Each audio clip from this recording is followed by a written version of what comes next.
Warwick Evans with TVB's News Roundup. The Taiwan government tonight insisted there's been no change in its policy of non-compromise with China.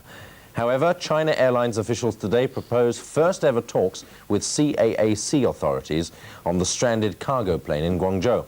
CARMEN reports.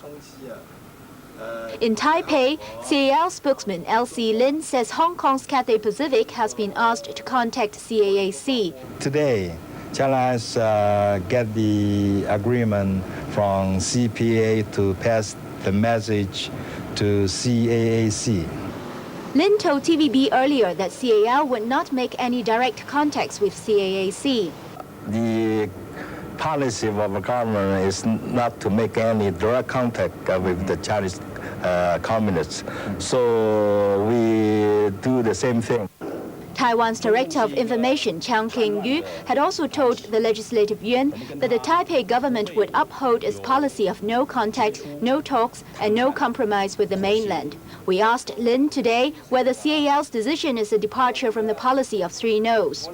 We do not change our policy. We do everything as long as we can get our crew members back. And also this talk will be commercial talk between two airlines.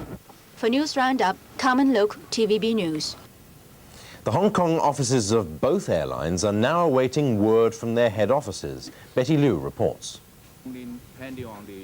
China Airlines spokesman said he is waiting for word from Taipei. The news just came from Central News Agency, Taipei. We just called from there. And there's no any further instruction or any further action. Any further action we should take. Deputy Manager C.Y. Lee said he has not been notified by Cathay Pacific about the latest developments. Communications with the third party is conducted by CAL headquarters in Taipei. Lee does not know if representatives will be sent from Taipei to hold talks here. CAAC's Deputy Manager, Xue Jingwu, said he has not heard of any concrete moves to bring about a solution. He would contact Beijing if approached by China Airlines here. Xue did not rule out the possibility of holding discussions in Hong Kong if the need arose. So far, he said, there has not been any official contacts with CAL. Cathay Pacific have imposed a news blackout on the latest developments. Meanwhile, the Hong Kong government said there will be no restrictions for either parties should they decide to hold discussions in Hong Kong. Another case of suspected food poisoning has been reported. At least 20 students from the Sandy Bay Centre needed hospital care, as Nancy Lee reports.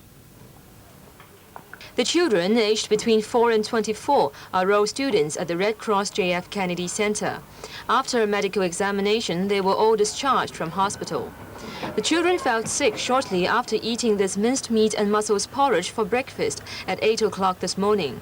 20 of them suffered stomach pains and diarrhea. The school mistress said because all of the students are spastic, as a precautionary measure, everyone who ate the porridge was sent to the hospital, even if they did not feel ill. Inspectors from the Urban Services Department later took samples of food and water from the kitchen of the center for examination. News Roundup, Nancy Lee, TV News. The rash of bad food cases in just a month has raised enough concern from urban councillors for them to consider safety measures. May Wong reports. 70 school children were made sick on May 2nd by a germ which grows in cooked rice. The hygiene advisor of the Municipal Services Branch, Dr. Ronald Perry, said it multiplied in lunchboxes during the time the rice was cooked, delivered and consumed. As a preventive measure, Dr. Perry suggested that schools set up their own canteens.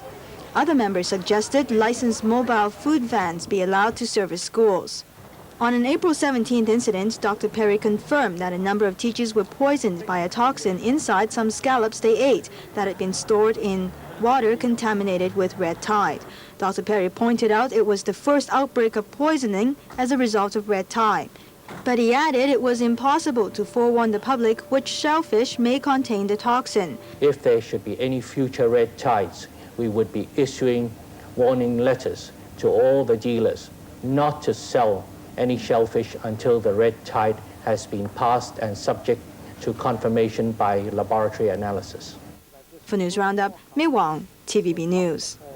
New fare rises for urban taxicabs are being considered by the Transport Department. Operators are asking for an on-call service charge of $2 more. An extra $1 is being called for rides between midnight and 6 a.m. and $2 for luggage. The Transport Advisory Committee has the final say on the proposals. Student leaders representing 11 post-secondary schools today made a last-minute bid to stop the government from curbing student travel privileges. The students said that a majority of the families with a combined income of $5,000 will be affected by the scheme. The government has proposed that student half fares on weekends and holidays be abolished. The students say concerned groups should have been consulted first. They plan to take their objection to the Transport Department before the government approves the scheme sometime this week. Libya tonight made overtures to curb terrorism in Europe. Prime Minister Carmelo Mifsud of Malta said Tripoli was willing to attend a proposed conference of European and Arab states on the issue. Earlier, Italy expelled a Libyan consular official in Palermo. That came a day after Libya ordered out 36 diplomats and staff from 7 West European countries. Meanwhile, 3 Syrian envoys expelled by Britain flew back to Damascus today. In Turkey, 2 Libyans charged with trying to bomb an American club in Ankara claimed they'd been tortured into confessing their guilt. 8 South Koreans, most of them radical students, have been arrested for turning what began as a peaceful rally in Masan into one of violence. This was how it all began. It was one of the largest demonstrations held in South Korea. Tens of thousands gathered in the city of Masan, 200 miles south of the capital Seoul, to demand major changes in the country's constitution. The rally, organized by the main opposition party, started peacefully enough. But it turned violent when about 500 students broke away from the main gathering and began attacking police with petrol bombs, rocks and sticks. The police line held firm, forcing the students back and making at least 28 arrests. And they seemed to be giving as good as they got, as the violence escalated with students starting fires in the street with petrol bombs. At one point, police unfurled protective nets between bamboo poles to block the barrage of rocks and bottles being hurled at them. But the demonstrators only seized the poles, striking police with them until they shattered. It was the 7th rally in provincial cities since mid-February, and one of the most violent, with police bearing the brunt of the casualties. At least 20 officers were reported injured and only 1 civilian.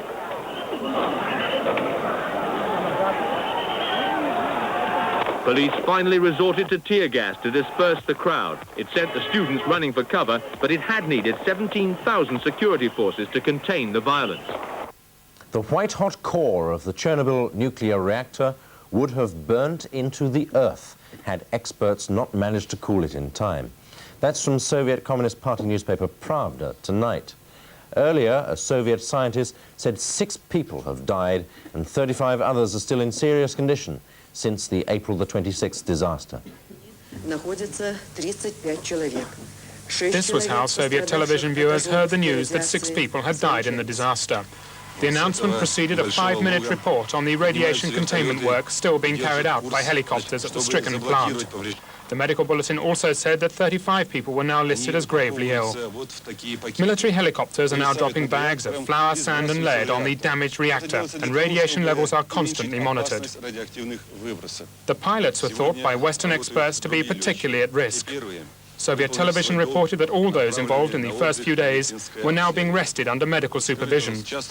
The job of dropping the bags on the damaged plant has been made more difficult because there are now technicians working again in the other 3 reactors on the site. It has to be done with great accuracy. And Soviet viewers heard that they flew more than 170 flights over the Chernobyl plant in the first 2 days of the disaster.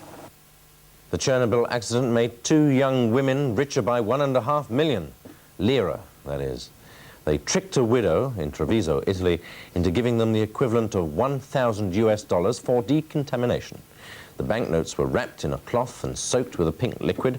After an hour, the widow unwrapped the cloth. The money was gone, and so were the women. A ban on fresh food from Eastern Europe has finally been imposed by the European Community after days of indecision by member states. More in this report.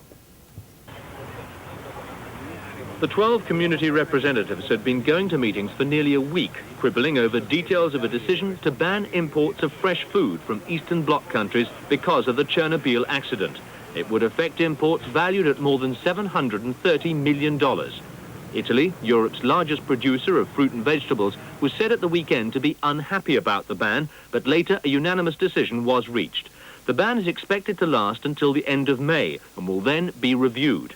A Soviet Foreign Ministry spokesman had already criticized the community action, calling it a discriminatory move against the socialist countries.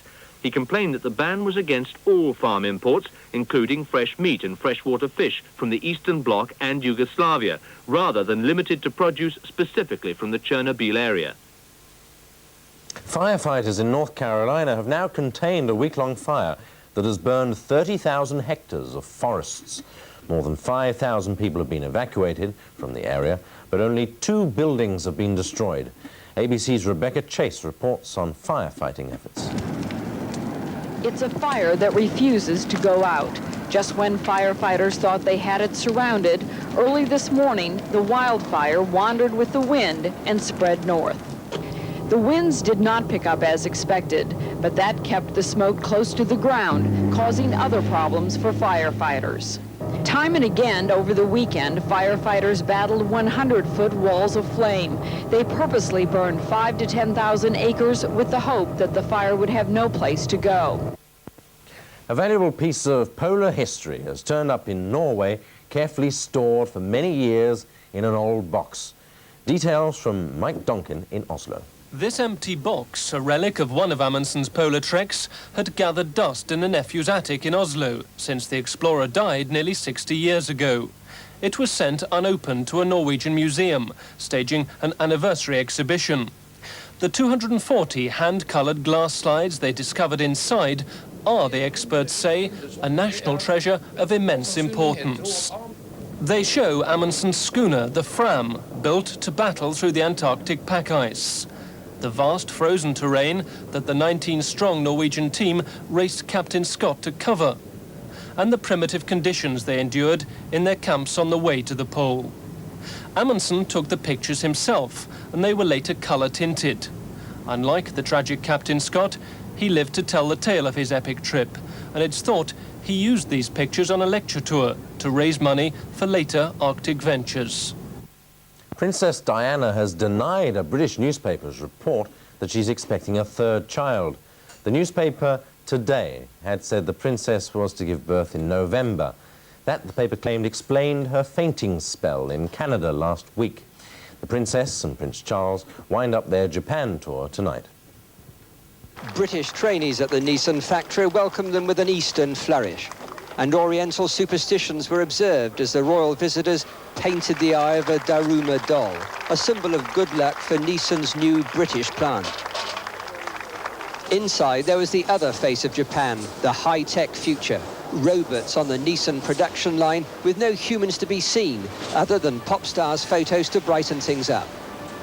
Here, safety glasses are the rule for visitors, but the bespectacled princess proved an elusive target for photographers, somehow always contriving to be looking the other way. This afternoon, the royal visitors made history, with the prince becoming the first member of a foreign royal family to address Japan's parliament. Ladies and gentlemen, konnichiwa. That means good afternoon. Then the prince tackled serious issues. It is time to say, I think, that Japan is vitally important to Europe, as Europe should be vitally important to Japan. Applause in this parliament is usually discouraged, but not today for a speech televised live, even displacing the national mania for sumo wrestling. Turning to the weather, forecasters provide another gloomy outlook that calls for heavy rain and squally thunderstorms for tomorrow. The only consolation is that you don't have to turn on the air conditioner with the 26-degree temperature. And on that cool note, we wish you a very good night.